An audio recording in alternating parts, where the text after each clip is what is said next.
ಆತ್ಮೀಯರೇ ಎಲ್ಲರೂ ನಮಸ್ಕಾರಗಳು. MHID UDIS ಪ್ಲಸ್ನ ಸ್ಟೂಡೆಂಟ್ ಮಾಡ್ಯೂಲ್ನಲ್ಲಿ ಈ ಆಧಾರ್ MBU ಮಾಡ್ಯೂಲ್ ಅಂತಕ್ಕಂಥ ಒಂದು ಹೊಸ ಮಾಡ್ಯೂಲನ್ನು ಆ್ಯಡ್ ಮಾಡಿದ್ದಾರೆ. ಸೊ ಈ MBU ಮಾಡ್ಯೂಲ್ ಇದ್ರ ಬಗ್ಗೆ ನೋಡೋಣ. ಸೊ ಮೊದಲಿಗೆ MBU ಅಂದರೆ ಏನು ನೋಡೋಣ. MBU ಅಂದರೆ ಮ್ಯಾಂಡೇಟರಿ ಬಯೋಮೆಟ್ರಿಕ್ ಅಪ್ಡೇಟ್ ಅಂತ, ಅಂದರೆ ಕಡ್ಡಾಯ ಬಯೋಮೆಟ್ರಿಕ್ ನವೀಕರಣ ಅಂತ. ಸೊ ನಾವು ಪ್ರತಿಯೊಬ್ಬರು ಆಧಾರನ್ನು ಹೊಂದಿರುತ್ತೇವೆ. ಜನಿಸಿದ ಮಗುವಿಗೆ ಆಧಾರ್ ಕೂಡ ಮಾಡಿಸಿರುತ್ತೇವೆ. ಆ ಮಗುವಿಗೆ 5 ವರ್ಷ ಆದಮೇಲೆ ಆ ಮಗುವಿನ ಬಯೋಮೆಟ್ರಿಕ್ ಅಂದರೆ ಮಗುವಿನ ಫೋಟೋ ಮತ್ತು ಬೆರಳಚ್ಚುಗಳು ಅಂದರೆ ಫಿಂಗರ್ ಪ್ರಿಂಟ್ಸು, ಆಮೇಲೆ 2 ಕಣ್ಣುಗಳ ಐರಿಸ್ ಸ್ಕ್ಯಾನ್ ಕೂಡ ಎಂಟ್ರಿ ಮಾಡಲಾಗುತ್ತೆ 5 ವರ್ಷ ಆದಮೇಲೆ. ಮತ್ತು ಮಗುವಿನ ಒಂದು ಡಿಡುಪ್ಲಿಕೇಶನ್ ಕೂಡ ಪುನಃ ಪರಿಶೀಲನೆ ಮಾಡಲಾಗುತ್ತೆ. ಮತ್ತು ಈ ಒಂದು ರಿಕ್ವೆಸ್ಟನ್ನು ನ್ಯೂ ರಿಕ್ವೆಸ್ಟ್, ರಿಜಿಸ್ಟ್ರೇಷನ್ ರಿಕ್ವೆಸ್ಟ್ ಅಂತ ಕನ್ಸಿಡರ್ ಮಾಡಲಾಗುತ್ತೆ. ಆದರೆ ಮೂಲ ಆಧಾರ್ ಸಂಖ್ಯೆ ಕಂಟಿನ್ಯೂ ಆಗುತ್ತೆ, ಆಧಾರ್ ನಂಬರ್ ಚೇಂಜ್ ಆಗೋದಿಲ್ಲ, ಬಟ್ ಬಯೋಮೆಟ್ರಿಕ್ ಅಪ್ಡೇಟ್ ಮಾಡಲಾಗತ್ತೆ. ಇದೇ ಏನಪ್ಪ ಅಂದರೆ ಮ್ಯಾಂಡೇಟರಿ ಬಯೋಮೆಟ್ರಿಕ್ ಅಪ್ಡೇಟ್ ಅಂತಕ್ಕಂಥದ್ದು. ಆಧಾರ್ ಸಂಖ್ಯೆ ಹೊಂದಿರತಕ್ಕಂಥವ್ರು 15 ವರ್ಷ ಆದಮೇಲೆ ತಮ್ಮ ಒಂದು ಬಯೋಮೆಟ್ರಿಕ್ ಅಂದರೆ ಅವ ಫೋಟೋ ಮತ್ತು ಫಿಂಗರ್ ಪ್ರಿಂಟ್ಸು, ಬೆರಳಚ್ಚುಗಳು, ಆಮೇಲೆ 2 ಕಣ್ಣುಗಳ ಐರಿಸ್ ಸ್ಕ್ಯಾನಿಂಗನ್ನು ಅಪ್ಡೇಟ್ ಮಾಡಿಸ್ಬೇಕಾಗುತ್ತೆ. ಇದೇ ಏನಪ್ಪ ಅಂದರೆ ಬಯೋಮೆಟ್ರಿಕ್ ಅಪ್ಡೇಟ್ ಅಂತಕ್ಕಂಥದ್ದು. ಸೊ ವಿದ್ಯಾರ್ಥಿಗಳ ಒಂದು MBU ಅಪ್ಡೇಟ್ಗಾಗಿ UIDAI ಮತ್ತು ಭಾರತ ಸರ್ಕಾರದ ಶಾಲಾ ಶಿಕ್ಷಣ ಹಾಗೂ ಸಾಕ್ಷರತಾ ಇಲಾಖೆಯ ತಾಂತ್ರಿಕ ತಂಡಗಳು ಸೇರಿ UDIS ಪ್ಲಸ್ ಸ್ಟೂಡೆಂಟ್ ಮಾಡ್ಯೂಲ್ನಲ್ಲಿ MBU ಮಾಡ್ಯೂಲನ್ನು ಆ್ಯಡ್ ಮಾಡಿರುತ್ತಾರೆ.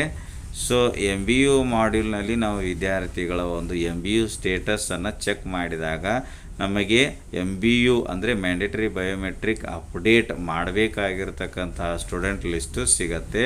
ನಂತರ ಈ ಒಂದು ಕಡ್ಡಾಯವಾಗಿ ಬಯೋಮೆಟ್ರಿಕ್ ಅಪ್ಡೇಟ್ ಮಾಡಬೇಕಾಗಿರ್ತಕ್ಕಂಥ ವಿದ್ಯಾರ್ಥಿಗಳ ಒಂದು ಆಧಾರ್ ಕ್ಯಾಂಪನ್ನು ಮಾಡಲಾಗತ್ತೆ. ಈ ಕ್ಯಾಂಪ್ನಲ್ಲಿ MBU ಅಪ್ಡೇಟ್ ಮಾಡಿಸಿಕೊಳ್ಳಿ ವಿದ್ಯಾರ್ಥಿಗಳು ಅನ್ನೋ ನಿಟ್ಟಿನಲ್ಲಿ ಈ ಒಂದು MBU ಮಾಡ್ಯೂಲನ್ನು MHID UDIS ಪ್ಲಸ್ನ ಸ್ಟೂಡೆಂಟ್ ಮಾಡ್ಯೂಲ್ನಲ್ಲಿ ಆ್ಯಡ್ ಮಾಡಿರುತ್ತಾರೆ. ಇನ್ನು MHID UDIS ಪ್ಲಸ್ನ ಸ್ಟೂಡೆಂಟ್ ಮಾಡ್ಯೂಲ್ನಲ್ಲಿ ಈ ಒಂದು MBU ಸ್ಟೇಟಸ್ ಹೇಗೆ ಚೆಕ್ ಮಾಡಬೇಕು, ನಂತರ ವಿದ್ಯಾರ್ಥಿಗಳ ಲಿಸ್ಟು MBU ಅಪ್ಡೇಟ್ ಆಗದ ಸ್ಟೂಡೆಂಟ್ ಲಿಸ್ಟ್ ನಾವು ಹೇಗೆ ತಗೋಬೇಕು ನೋಡೋಣ. ಮೊದಲಿಗೆ ನೀವು ನಿಮ್ಮ ಸ್ಕೂಲ್ನ MHID UDIS ಪ್ಲಸ್ನ ಸ್ಟೂಡೆಂಟ್ ಮಾಡ್ಯೂಲ್ಗೆ ಲಾಗಿನ್ ಆಗಿ, ನಾನು ಲಾಗಿನ್ ಆಗಿದ್ದೇನೆ, ವೆಲ್ಕಮ್ ಪೇಜ್ನಲ್ಲಿದ್ದೇನೆ. ವೆಲ್ಕಮ್ ಪೇಜ್ನಲ್ಲಿ ನೋಡಬಹುದು ಇಲ್ಲಿ ಕರೆಂಟ್ ಅಕಾಡೆಮಿಕ್ ಇಯರ್ 2025-26 ಅಂತ ರೆಡ್ ಕಲರ್ ಬಟನ್ ಇದೆ, ಅದರ ಮೇಲೆ ಕ್ಲಿಕ್ಕನ್ನು ಮಾಡ್ತೇನೆ.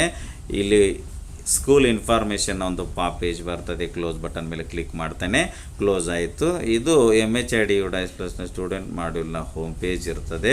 ಇಲ್ಲಿ ಎಡಗಡೆ ನೋಡ್ತಾ ಬಂದಾಗ ಮೆನುಗಳಲ್ಲಿ ನೋಡ್ತಾ ಬನ್ನಿ. ಸೊ ಇಲ್ಲೊಂದು ಮೆನು ಇದೆ, ಆಧಾರ್ MBU ಮಾಡ್ಯೂಲ್ ಅಂತ ಕ್ಲಿಕ್ ಮಾಡಿ. ಆಧಾರ್ MBU ಮಾಡ್ಯೂಲ್ ಇಂಟರ್ಫೇಸ್ ಪೇಜ್ಗೆ ಬರ್ತೀರಿ. ಕ್ಲಾಸ್ನಲ್ಲಿ ಕ್ಲಾಸ್ ಒಂದನ್ನು ಸೆಲೆಕ್ಟ್ ಮಾಡಿಕೊಳ್ಳಿ. ನಂತರ ಇಲ್ಲಿ ಸೆಕ್ಷನ್ನಲ್ಲಿ ಆಲ್ ಅಂತ ಇದೆ, ಹಾಗೆ ಇರಲಿ. ಗೋ ಮೇಲೆ ಕ್ಲಿಕ್ ಮಾಡಿ. ಟೇಬಲ್ ಒಂದು ಬಂತು. ಟೇಬಲ್ನಲ್ಲಿ ಮೊದಲೇ ಕಾಲಮ್ನಲ್ಲಿ ಸ್ಟೂಡೆಂಟ್ ಬೇಸಿಕ್ ಡೀಟೇಲ್ಸ್ ಇದೆ. ನಂತರದ ಕಾಲಮ್ಗಳಲ್ಲಿ ವಿದ್ಯಾರ್ಥಿ ಪೆನ್ ನಂಬರು, ಕ್ಲಾಸು ಮತ್ತು ಪೇರೆಂಟ್ ಡೀಟೇಲ್ಸು, ಆಮೇಲೆ ಎಂಟ್ರಿ ಸ್ಟೇಟಸ್ಸು ಅಂತ ಇದೆ. ಲಾಸ್ಟಲ್ಲಿ ಆಧಾರ್ ವ್ಯಾಲಿಡೇಟ್ ಅಂತಕ್ಕಂಥ ಒಂದು ಕಾಲಮ್ ಇದೆ. ಇಲ್ಲಿ ಆಧಾರ್ ವ್ಯಾಲಿಡೇಟ್ ಈ ಕಾಲಮ್ನಲ್ಲಿ ಪ್ರತಿಯೊಬ್ಬ ವಿದ್ಯಾರ್ಥಿ ಆಧಾರ್ ನಂಬರ್ನ ಒಂದು ಕೊನೆಯ 4 ಅಂಕಿಗಳಿವೆ. ಆಧಾರ್ನಲ್ಲಿರುವಂಥ ಹೆಸರುಗಳು ಕೂಡ, ಆಧಾರ್ನಲ್ಲಿರುವಂಥ ಹೆಸರು ನೋಡ್ಬೋದು. MBU ಸ್ಟೇಟಸ್ ಇದೆ ಮತ್ತು ಸ್ಟೇಟಸ್ ಏನಾಗಿದೆ ಅದು ಕೂಡ ನೋಡಬಹುದು, MBU ಸ್ಟೇಟಸ್ಸು. ಆಮೇಲೆ ಲಾಸ್ಟಲ್ಲಿ ರಿವ್ಯಾಲಿಡೇಟ್ ಫಾರ್ MBU ಅಂತಕ್ಕಂಥ ಬಟನ್ ಇರುತ್ತದೆ. ನಮ್ಮ ಕೆಲಸ ಏನಪ್ಪ ಅಂದರೆ ಈ ಒಂದು ರಿವ್ಯಾಲಿಡೇಟ್ ಫಾರ್ MBU ಬಟನ್ ಮೇಲೆ ನಾವು ಕ್ಲಿಕ್ ಮಾಡಬೇಕು. ಆಗ ನಿಮಗೆ ಒಂದು ಕನ್ಫರ್ಮ್ ಮೆಸೇಜ್ ಬರುತ್ತದೆ, ಪೇಜ್ ಬರುತ್ತದೆ. ಕನ್ಫರ್ಮ್ ಕ್ಲಿಕ್ ಮಾಡಬೇಕು.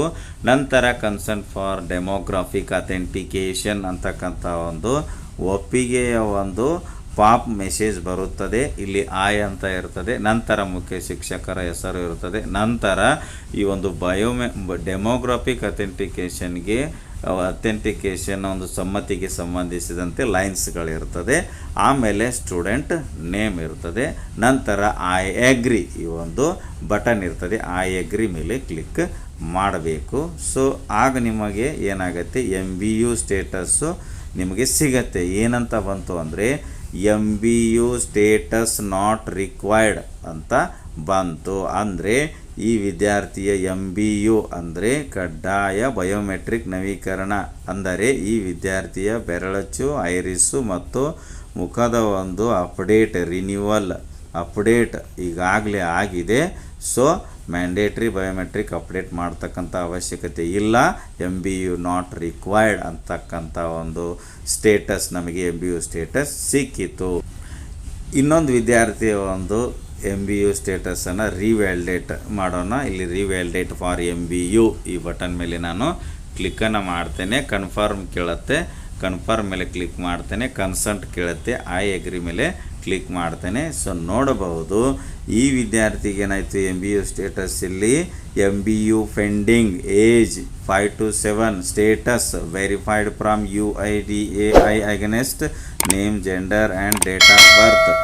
ಅಂದರೆ ಈ ವಿದ್ಯಾರ್ಥಿಯ MBU ಪೆಂಡಿಂಗ್ ಇದೆ. ಈ ವಿದ್ಯಾರ್ಥಿಯ ಬಯೋಮೆಟ್ರಿಕ್ ಬೆರಳಚ್ಚು, ಐರಿಸು, ಫೋಟೋ ಇವೆಲ್ಲ ಆಗಬೇಕು, ನವೀಕರಣ ಬಯೋಮೆಟ್ರಿಕ್ ಪ್ರಮಾಣೀಕರಣ ಆಗಬೇಕು ಅಂತಕ್ಕಂಥ ಒಂದೇನಾಯಿತು, ಈಗ ಸ್ಟೇಟಸ್ ನಮಗೆ ಸಿಕ್ಕಿತು. ಈ ರೀತಿ ನಾವು ಶಾಲೆಯಲ್ಲಿರುವ ಎಲ್ಲ ವಿದ್ಯಾರ್ಥಿಗಳ MBU ಸ್ಟೇಟಸನ್ನು ಏನು ಮಾಡಬೇಕು, ಆಯಾ ವಿದ್ಯಾರ್ಥಿಗಳ ಮುಂದೆ ಕೊನೆಯ ಕಾಲಮ್ನಲ್ಲಿ ಬರ್ತಕ್ಕಂತಹ ರಿವ್ಯಾಲಿಡೇಟ್ ಫಾರ್ MBU ಬಟನ್ ಕ್ಲಿಕ್ ಮಾಡಬೇಕು. ಆಗ ನಮಗೆ ಏನಾಗತ್ತೆ, MBU ಅವಶ್ಯಕತೆ ಇದ್ದರೆ MBU ಪೆಂಡಿಂಗ್ ಅಂತ ಬರ್ತದೆ, MBUನ ಅವಶ್ಯಕತೆ ಇರದಿದ್ದರೆ MBU ನಾಟ್ ರಿಕ್ವೈರ್ಡ್ ಅಂತ ಬರ್ತದೆ. ಈಗ ನಾನು ಎಲ್ಲ ವಿದ್ಯಾರ್ಥಿಗಳ ಒಂದು MBU ರಿವ್ಯಾಲಿಡೇಟ್ ಮಾಡ್ತಾ ಹೋಗ್ತೇನೆ. ಎಲ್ಲ ವಿದ್ಯಾರ್ಥಿಗಳ MBU ಸ್ಟೇಟಸನ್ನು ಅಪ್ಡೇಟ್ ಮಾಡಿದ್ದೇನೆ. ನಂತರ ಇಲ್ಲಿ ಆಧಾರ್ ಕ್ಯಾಪ್ಚರ್ ಸ್ಟೇಟಸ್ ಈ ಒಂದು ಮೆನು ಮೇಲೆ ಕ್ಲಿಕ್ಕನ್ನು ಮಾಡ್ತೇನೆ. Aadhaar authentication summary with MBU information ಅಂತ ಶಾಲೆ UDIS ಸಂಖ್ಯೆ ನೋಡಬಹುದು. ಲಾಸ್ಟ್ ಅಪ್ಡೇಟೆಡ್ ಆನ್ ಅಂತ ಸಮಯ ಮತ್ತು ದಿನಾಂಕ ನೋಡಬಹುದಾಗಿರುತ್ತದೆ. ಕೆಳಗಡೆ ನೋಡಿ ಇಲ್ಲಿ ಒಂದು ಟೇಬಲ್ ಇದೆ. ಈ ಒಂದು ಟೇಬಲ್ನಲ್ಲಿ ಕ್ಲಾಸ್ ಇದೆ, ಕ್ಲಾಸಲ್ಲಿ ಆಲ್ ಅಂತ ಇದೆ. ಟೋಟಲ್ ಸ್ಟೂಡೆಂಟ್ಸ್ನಲ್ಲಿ ಶಾಲೆಯ ಒಟ್ಟು ವಿದ್ಯಾರ್ಥಿಗಳ ಸಂಖ್ಯೆ ಎಷ್ಟಿದೆ ಅದನ್ನು ನೋಡಬಹುದು. ಟೋಟಲ್ ಸ್ಟೂಡೆಂಟ್ಸ್ ಆಧಾರ್ ಪ್ರೊವೈಡೆಡ್ನಲ್ಲಿ ಎಷ್ಟು ವಿದ್ಯಾರ್ಥಿಗಳು ಆಧಾರ್ ಪ್ರೊವೈಡ್ ಮಾಡಿದ್ದಾರೆ ಆ ಒಂದು ವಿದ್ಯಾರ್ಥಿಗಳ ಸಂಖ್ಯೆಯನ್ನು ನೋಡಬಹುದು.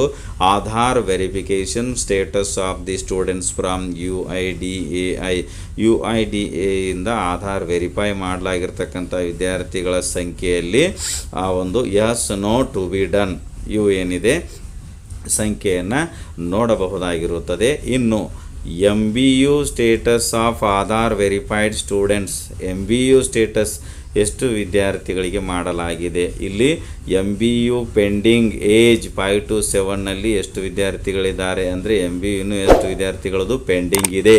MBU ಪೆಂಡಿಂಗ್ ಏಜ್ 15 to 17ನಲ್ಲಿ ಇನ್ನೂ ಎಷ್ಟು ವಿದ್ಯಾರ್ಥಿಗಳ ಒಂದು MBU ಪೆಂಡಿಂಗ್ ಇದೆ. ಆಮೇಲೆ MBU ನಾಟ್ ರಿಕ್ವೈರ್ಡ್, MBU ಮಾಡ್ತಕ್ಕಂಥ ಅವಶ್ಯಕತೆ ಯಾರ್ಯಾರಿಗಿಲ್ಲ ಆ ಒಂದು ವಿದ್ಯಾರ್ಥಿಗಳ ಸಂಖ್ಯೆ. ಆಮೇಲೆ MBU ನಾಟ್ ಅಪ್ಲಿಕೇಬಲ್ ಟೇಬಲ್ನಲ್ಲಿ ನೋಡಬಹುದಾಗಿರುತ್ತದೆ. ಮತ್ತು ಇದ್ರ ಕೆಳಗಡೆ ಒಂದೇನಿದೆ ಕಾಲಮ್ ಇದೆ, ಈ ಒಂದು ಟೇಬಲ್ ಇದೆ. ಈ ಒಂದು ಟೇಬಲ್ನಲ್ಲಿ ನಾವು ಏನು ಮಾಡ್ಬೋದು, ಇಲ್ಲಿ ಮೊದಲನೇ ಒಂದು ಟೇಬಲ್ನಲ್ಲಿ ಟೋಟಲ್ ಇತ್ತು. ಆಮೇಲೆ ಇಲ್ಲೇನಿದೆ ಈ ಟೇಬಲ್ನಲ್ಲಿ ಕ್ಲಾಸ್ ವೈಸ್ ಏನಿದೆ, ಇಲ್ಲಿ MBU ಅವಶ್ಯಕತೆ ಇರತಕ್ಕಂತಹ ಒಂದು ಸ್ಟೂಡೆಂಟ್ಸ್ ಸಂಖ್ಯೆಯನ್ನು ನಾವಿಲ್ಲಿ ನೋಡಬಹುದಾಗಿರುತ್ತದೆ. ಸೊ ನಮ್ಮ ಸ್ಕೂಲ್ನಲ್ಲಿ ಏನಾಗುತ್ತೆ, ಈ ಒಂದು ಟೇಬಲ್ ಸಿಗತ್ತೆ. ಇದೇ ಏನಾಗುತ್ತೆ, ಬ್ಲಾಕ್ ಹಂತದಲ್ಲಿ ಈ ಒಂದು MHID UDIS ಪ್ಲಸ್ನ BRC ಲಾಗಿನ್ನಲ್ಲಿ ಏನು ಮಾಡಲಾಗತ್ತೆ, ಯಾವ್ಯಾವ ವಿದ್ಯಾರ್ಥಿಗಳ ಒಂದು MBU ಅಪ್ಡೇಟ್ ಆಗಿಲ್ಲ ಅವ್ರ ಲಿಸ್ಟು ಸಿಗತ್ತೆ. ನಂತರ ಅವ್ರು ಏನು ಮಾಡ್ತಾರೆ, ಎಲ್ಲ ವಿದ್ಯಾರ್ಥಿಗಳ ಒಂದು MBU ಅಪ್ಡೇಟ್ಗಾಗಿ ಆಧಾರ್ ಕ್ಯಾಂಪ್ ಮಾಡಿ MBUವನ್ನು ಅಪ್ಡೇಟ್ ಮಾಡಿಸ್ತಕ್ಕಂಥ ಕೆಲಸವನ್ನು ಮಾಡ್ತಾರೆ ಅಂತಕ್ಕಂಥದ್ದು. ವಿಡಿಯೋ ಇಷ್ಟ ಆದರೆ ಲೈಕ್ ಮಾಡಿ, ಉಪಯುಕ್ತ ಅನಿಸಿದರೆ ಶೇರ್ ಮಾಡಿ. ಈ ರೀತಿ ವಿಡಿಯೋಗಳಿಗಾಗಿ ಚಾನಲ್ಗೆ ಸಬ್ಸ್ಕ್ರೈಬ್ ಆಗಿ, ಬೆಲ್ ಬಟನ್ ಪ್ರೆಸ್ ಮಾಡಿ, ನೋಟಿಫಿಕೇಷನಲ್ಲಿ ಆಲ್ ಸೆಲೆಕ್ಟ್ ಮಾಡಿಕೊಳ್ಳಿ. ನಾವು ಮಾಡೋ ವಿಡಿಯೋಗಳ ಅಪ್ಡೇಟ್ಸ್ ಪಡೀತಾ ಇರಿ. Thanks for watching. ಧನ್ಯವಾದಗಳು. ವಂದೇ ಮಾತರಂ.